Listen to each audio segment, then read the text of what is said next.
90일간의 리얼 트립. 태국 여행.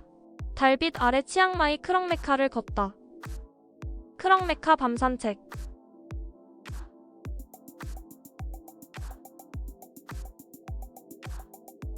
ABA 키친. 카오소이.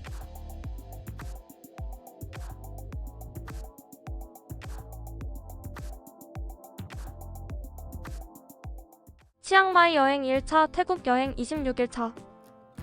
밝은 햇살이 가득한 좋은 아침입니다. สวัสดีตอนเช้า 치앙마이 여행 첫날부터 열심히 걸었고 편안하고 쾌적한 숙소에서 꿀잠을 자고 일어났습니다. 확실히 잠만 잘 자도 컨디션이 업되는 것 같아요. 숙소에서 가까운 곳을 기준으로 맛집을 찾아보다가 ABA 키친을 알게 되었습니다. 아미리 플레이스 호텔 바로 옆에 위치해 있기도 하고 리뷰가 괜찮은 편. 느릿느릿 천천히 걸어 늦은 점심을 먹으러 갔습니다. 화이트톤의 심플한 외관의 레스토랑에는 그늘진 곳에서 편안하게 식사가 가능한 야외석도 준비되어 있습니다. 식당 내부는 깔끔하고 심플합니다. 2테이블 정도 손님이 있었고 살짝 햇살이 들어오는 창가 자리에 착석. 메뉴판을 하나씩 넘겨보다가 태국 북부, 특히 치앙마이 지역을 대표하는 음식으로 카오소이를 먹어보기로 했습니다. 치킨 카오소이 하나, 구운 치킨 카오소이 하나, 콜라 하나, 총 189밭. 옆 테이블에서는 레스토랑을 운영하는 가족들이 식사를 하기도 하고 하교를 마친 아이들이 할머니와 함께 동화책을 읽기도 합니다. 따끈한 카오소이가 눈앞에 놓이고 조심스레 첫 숟갈을 들어 올립니다. 부드럽고 진한 코코넛 밀크 베이스에 레드 카레 페이스트가 어우러져 달콤하면서도 매콤하고 고소한 맛. 쫄깃한 에그 누들과 바삭하게 튀긴 면이 들어가 있어 국물에 자작하게 적셔가면서 먹으니 씹는 재미도 있네요. 카오소이가 이런 맛이구나. 궁금했던 맛을 이곳 치앙마이에서 경험해봅니다.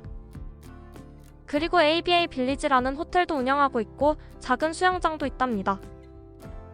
따뜻한 국수 한 그릇 가볍게 먹고 숙소에 돌아가 잠시 쉬고 이른 저녁 크렁메카로 밤 산책을 나갑니다. 아미리 플레이스 호텔은 밤이 되면 따뜻하고 아늑한 느낌이 들어서 참 좋네요.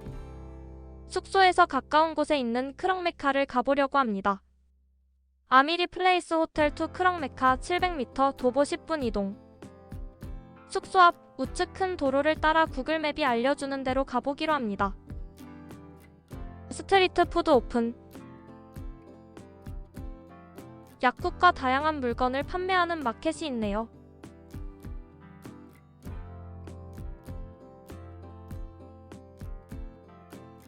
쌀가게도 있고 동네 주점도 오픈했네요. 와투아 파이라는 사원도 있는데요. 물길의 머리에 있는 사원이라는 뜻이라고 합니다. 사원의 담벼락을 따라 걷다가 오른쪽 첫 번째 골목으로 들어갑니다. 어두운 조명, 하얀 담벼락 골목길 끝자락에서 좌회전. 주택가 골목길을 따라 걷다 보니 크렁메카에 도착했습니다. 크렁메카 강변에는 마을 주민들이 담소를 나누며 한 여름밤의 더위를 이겨내고 있네요. 이런 더위에는 수박 한 통 썰어서 함께 나눠 먹으면 정말 꿀맛일 텐데. 크렁메카는 치앙마이 올드타운 남쪽에 위치하며 림마네민에서 차량으로 약 20분 거리. 운영시간 오후 3시부터 밤 10시까지. 추천 방문 시간은 일몰 전후 오후 5시부터 6시 30분 사이. 메카우나.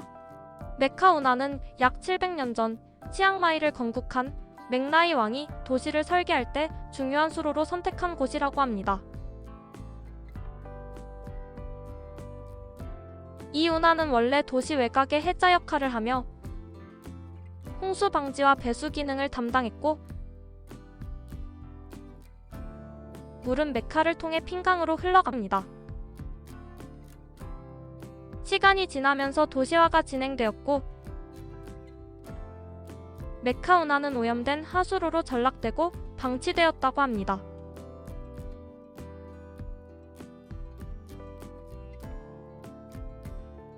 치앙마이 크렁메카 운하는 원래 도시 방어용 해자로 만들어진 오래된 수로였지만 도시화로 인한 수질 오염으로 시간이 흐르면서 심각한 오염과 슬럼화가 진행됐다고 해요.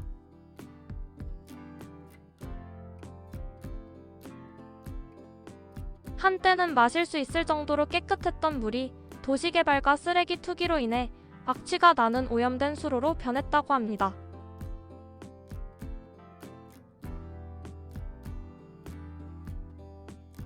또한 운하 주변에는 무허가 건물들이 들어서고 경제적으로 어려운 주민들이 모여 살면서 치앙마이 최대의 빈민촌 중 하나가 되었고 약 2,500여 가구가 이 지역에 거주하고 있다고 합니다.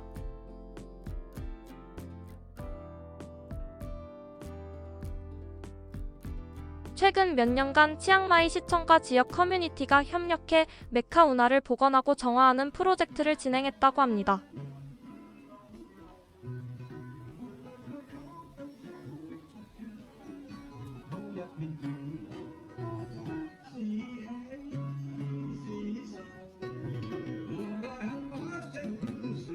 그 결과 크랑메카 주변은 산책로, 조명, 카페, 포토존이 어우러진 문화명소로 재탄생했고 상점가, 카페, 기념품 가게 등을 유치해 지역 주민들이 직접 운영할 수 있도록 하여 경제적 자립을 도모하고 있다고 합니다.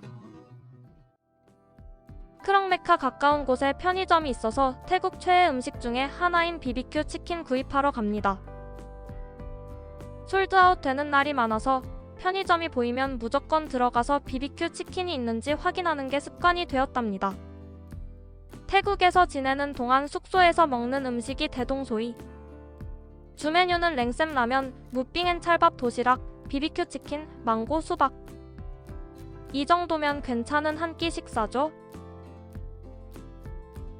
넉넉하게 BBQ 치킨도 구입하고 다시 크랑메카 산책을 이어갑니다.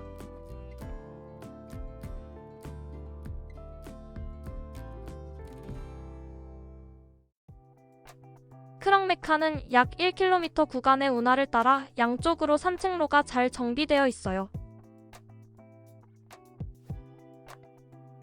저녁 무렵 일몰 시간에 방문하면 붉게 물든 하늘과 운하의 반영이 어우러져 아름다운 풍경을 감상할 수 있습니다.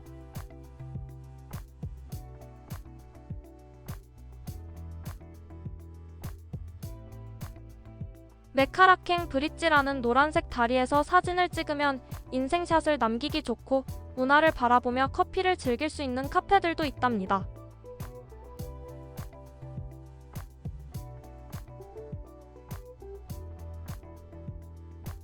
현지 분위기를 느끼고 싶다면 조용하고 여유로운 산책이 가능한 평일 저녁 방문을 추천합니다. 크랑메카 개발은 단순한 미화 작업이 아니라 환경 복원, 사회적 재건, 관광 활성화라는 세 가지 목표를 동시에 추구한 도시재생 프로젝트로 지금은 고양이들이 뛰놀고 커피 향이 퍼지는 운하 마을로 다시 태어났습니다. 크랑메카 주변은 현지인들의 거주 공간으로 차분하고 조용한 산책 코스로 즐기면 좋은 곳이고 귀여운 학생들의 버스킹 공연으로 여름밤의 소소한 즐거움을 느낄 수 있답니다.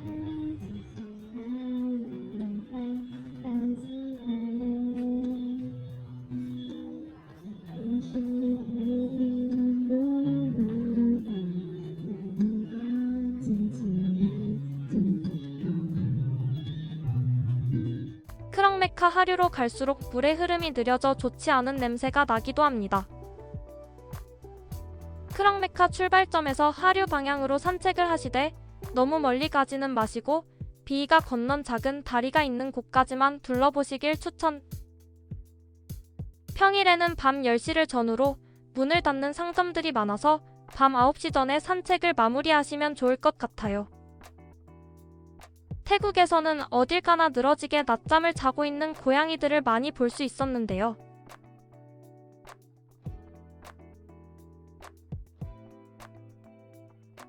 이곳 크랑메카에도 많은 고양이들이 있었고 고양이들 덕분인지 쥐는 못 봤습니다. 양이들 덕분에 양이들이 있는 길은 안심하고 걸어도 되는 듯.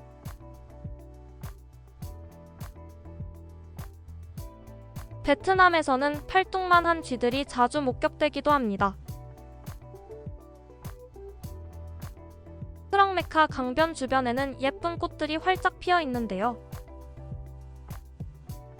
어디선가 대마 냄새가 나서 주변을 살펴보니 보라색 꽃이 활짝 펴 있었고 멀리서도 느껴지는 진한 대마 향기가 납니다. 이 꽃이 대마 꽃인지는 모르겠지만 암튼 엄청 지독한 냄새가 납니다. 머리를 관통하는 진한 냄새, 런어웨이. 크렁메카는 물이 깨끗하지는 않아서 물 비린내가 나고 공기가 조금 좋지는 않으니 참고하세요. 터닝 포인트에 도착했습니다. 언젠가 치앙마이 타페 게이트 주변의 수로와 크렁메카와 연결되는 운하의 물이 깨끗해지고 쾌적하게 주변 정비가 잘 된다면 치앙마이는 정말 아름다운 도시가 될 것 같아서 기대가 됩니다. 아미리 플레이스 호텔로 가는 지름길을 발견한 것 같은데 구글맵에 정확하게 표시되지 않은 길이라서 밝은 낮에 가보기로 했어요. 다음날 크렁메카 산책을 가면서 확인을 해보니 크렁메카와 넓은 공터 주차장이 연결되어 숙소에서 빠르게 이동할 수 있었습니다. 가볍게 크렁메카 한 바퀴 돌아봤는데요. 한 바퀴만 돌고 가기는 아쉽기도 하고 사람도 조금 더 많아지고 노점들도 몇 곳 더 오픈한 것 같아서 걸어보기로 했어요.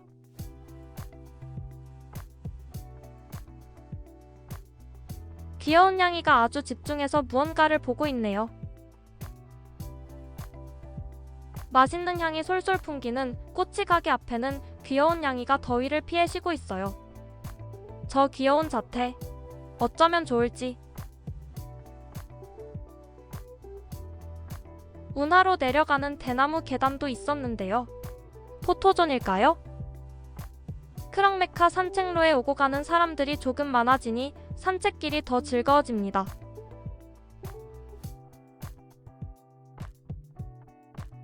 가지런히 놓여있는 작고 예쁜 소품들, 태국 스타일 에코백과 모자들. 오늘은 오픈하지 않은 노점들이 많은 걸 보니 주말이 되면 더 많은 노점들이 오픈할 것 같아요. 시원한 음료를 파는 가게 옆 타로 가게 앞에는 대기줄이 생겼어요. 많은 사람들이 타로와 운세에 대해서도 관심이 많은 것 같아요. 태국 여행 중 사원을 다니다 보면 사원에서 운세를 보는 사람들이 많았는데요. 태국 사찰에서 운세를 보는 문화는 단순한 재미를 넘어서 깊은 전통과 신앙, 그리고 일상적인 삶의 지혜와 연결되어 있다고 해요. 창푸하게 있는 완롱 물리 사원에 갔을 때 사람들이 불상을 향해 기원을 올리고 어떤 통 속에서 뭔가를 뽑는 것을 보았는데요. 그때는 이것도 어떤 기원 의식 중에 하나인가 보다 생각했는데요. 지금 생각해보니 아마도 운세를 보고 있었던 것 같아요. 태국에서는 태어난 요일이 매우 중요하게 여겨진다고 해요. 각 요일은 특정 불상, 색상, 성격, 운세와 보호 방향과 연결되어 있어요. 사찰에서는 자신의 요일에 맞는 불상 앞에서 기도하거나 해당 요일의 색을 입고 운을 기원하는 전통이 있다고 합니다. 태국 불교는 인도 점성술의 영향을 받아 운세와 종교적 신앙이 자연스럽게 융합되었다고 해요. 사찰에서 운세를 보는 것은 단순한 점이 아니라 자신의 삶을 돌아보고 방향을 잡는 의식으로 여겨진다고 합니다. 중요한 결정을 앞두거나 고민이 있을 때 사찰에서 운세를 보는 것은 정신적 안정을 주는 행위라고 합니다. 운세를 통해 자신의 선택에 확신을 얻거나 조심해야 할 점을 인식하게 된다고 합니다. 관광객들도 사찰에서 운세를 체험하며 태국의 전통 문화를 경험할 수 있다고 합니다. 유명 사찰에서는 요일별 운세 체험이 하나의 관광 코스로 자리 잡고 있어요. 태국 사찰에서 운세를 보는 대표적인 방법 1. 태어난 요일 기반 운세. 사찰에 가면 요일별로 다른 불상이 있고 그 앞에서 기도하거나 향을 피우며 운을 점칩니다. 2. 운세 막대 뽑기. 사찰에 가면 나무통에 담긴 막대를 흔들어 하나를 뽑습니다. 막대에는 번호가 적혀 있고 해당 번호의 운세 종이를 받아 읽습니다. 사랑, 건강, 재물, 여행 등 다양한 분야의 운세가 적혀 있어요. 좋은 운세는 집에 가져가고 나쁜 운세는 사찰에 묶어두어 애군을 막는 전통도 있습니다. 3. 수도승의 조언. 일부 사찰에서는 수도승이 직접 운세를 봐주는 경우도 있어요. 생년월일, 태어난 시간 등을 말하면 점성술이나 불교적 해석을 통해 조언을 해줍니다. 중요한 결정을 앞두고 방문하는 사람들이 많습니다. 4. 기도와 공양을 통한 운세 개선. 운세가 좋지 않다면 불상에 기도하거나 공양을 올리는 행위로 운을 바꾸려는 시도도 합니다. 꽃, 향, 금박, 물 등을 올리며 마음을 정화하고 복을 기원합니다. 태국의 요일별 운세는 단순한 재미를 넘어서 불교 점성술과 힌두 신화에 뿌리를 둔 깊은 문화적 전통이에요. 태어난 요일에 따라 성격, 행운의 색, 보호 방향, 그리고 궁합까지 달라진다고 믿는다고 합니다. 태국에서 색상이 중요한 이유. 행운의 색을 입으면 좋은 일이 생긴다고 믿는답니다. 반대로 불운의 색은 피하는 것이 좋다고 여깁니다. 왕실 행사나 공휴일에도 국왕에 태어난 요일 색을 입어 존경을 표현한다고 합니다. 태국 요일별 운세와 상징. 일요일, 빨간색 리더십, 자신감, 카리스마, 북동쪽, 금요일. 월요일, 노란색, 온화함, 배려심, 직관력, 동쪽, 수요일. 화요일, 분홍색, 용감함, 활기참, 도전 정신, 남동쪽, 토요일. 수요일 낮, 초록색, 논리적 사고, 침착함, 문제 해결 능력, 남쪽, 토요일. 수요일 밤, 검은색, 직관력, 신비로움, 진지함, 북서쪽, 토요일. 목요일, 주황색, 지혜, 교육, 독립심, 서쪽, 화요일. 금요일, 파란색, 창의성, 감수성, 사교성, 북쪽, 일요일. 토요일, 보라색, 인내심, 책임감, 독립심, 남서쪽, 수요일. 수요일은 낮과 밤으로 나뉘며 각각 다른 성격과 색상을 가집니다. 이는 태국의 전통 달력에서 수요일을 두 개의 날로 보는 점성술적 관점에서 비롯되었다고 합니다. 수요일은 왜 낮과 밤으로 나눌까? 1. 태국의 8요일 체계. 태국은 버마식 달력의 영향을 받아 일주일을 8일로 보는 전통이 있습니다. 수요일은 낮, 오전 6시부터 오후 5시 59분과 밤, 오후 6시부터 다음날 오전 5시 59분으로 나누어 각각 다른 성격과 운세를 부여합니다. 그래서 수요일에 태어난 사람은 낮 출생인지 밤 출생인지에 따라 운세가 달라진다고 합니다. 2. 불교 점성술의 영향. 태국 불교는 힌두 점성술과 융합되어 요일마다 행성, 색상, 불상, 성격이 연결됩니다. 수요일은 수성의 영향을 받는데 이 행성은 이중적인 성격을 지닌 것으로 여겨져요. 그래서 수요일은 두 개의 다른 불상과 운세로 나뉘며 태국 사원에서 볼 수 있는 요일별 불상 자세는 단순한 조형물이 아니라 부처님의 삶의 중요한 순간과 가르침을 상징하는 깊은 의미를 담고 있어요. 태국 사원의 요일별 불상 자세와 의미. 일요일, 팔짱을 끼고 서 있는 자세, 깨달음을 얻은 후 7일간 보리수를 바라보며 감사함을 표현. 월요일, 오른손을 들어 평화를 상징, 친척 간의 분쟁을 평화롭게 해결한 모습. 화요일, 오른쪽으로 누운 와불, 열반에 드신 부처님의 모습. 수요일 낮, 탁발 그릇을 들고 서 있는 자세, 매일 아침 탁발을 하던 부처님의 모습. 수요일 밤, 숲속에서 앉아있는 자세, 코끼리와 원숭이가 공양, 은둔 중에도 동물들이 공양을 바친 모습. 목요일, 명상 자세로 앉아있음, 깊은 명상과 내면의 평화를 상징. 금요일, 팔짱을 끼고 서 있는 자세, 인생의 복잡함에 대해 사색하는 모습. 토요일, 나가뱀의 보호를 받으며 명상, 무칼린다 나가가 부처님을 비로부터 보호하는 모습. 특히 토요일 불상은 부처님이 명상 중일 때 폭우가 내리자 7머리의 나가가 몸을 감싸 보호했다는 전설을 담고 있답니다.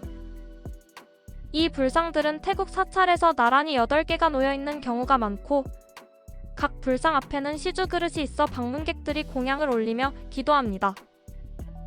자신의 요일에 해당하는 불상 앞에서 기도하면 운이 좋아지고 마음의 평화를 얻을 수 있다고 합니다. 크렁메카 타로 가게 얘기를 하다가 어찌어찌 여기까지 흘러왔네요. 그냥 태국은 이렇구나라고 들어주시면 좋을 것 같아요. 여행 전에 이런 내용들을 미리 알았더라면 좀 더 알찬 여행이 되었을 것 같네요. 이제 크렁메카 산책을 마치고 숙소로 돌아가는 길입니다.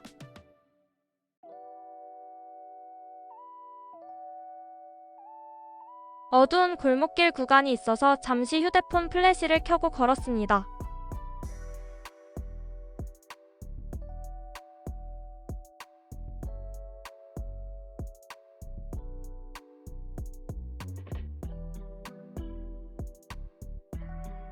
왓투아 파이 사원에 도착했고 사원을 통해서 큰 도로로 나가려고 합니다. 왓투아 파이 사원은 유명한 사원은 아니지만 동네 주민들의 조용한 안식처가 되어주는 곳입니다.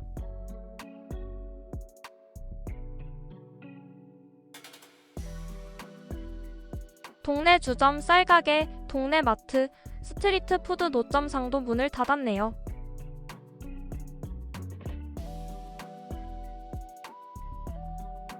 이때가 밤 10시 전인데 약국은 조금 늦은 시간까지 운영을 하나 봅니다. 이곳 약국에서 파스를 구매한 적이 있는데 가격도 비싸지 않은 듯. 미니 빅시 옆 노점에는 맛있는 야식들을 팔고 있습니다.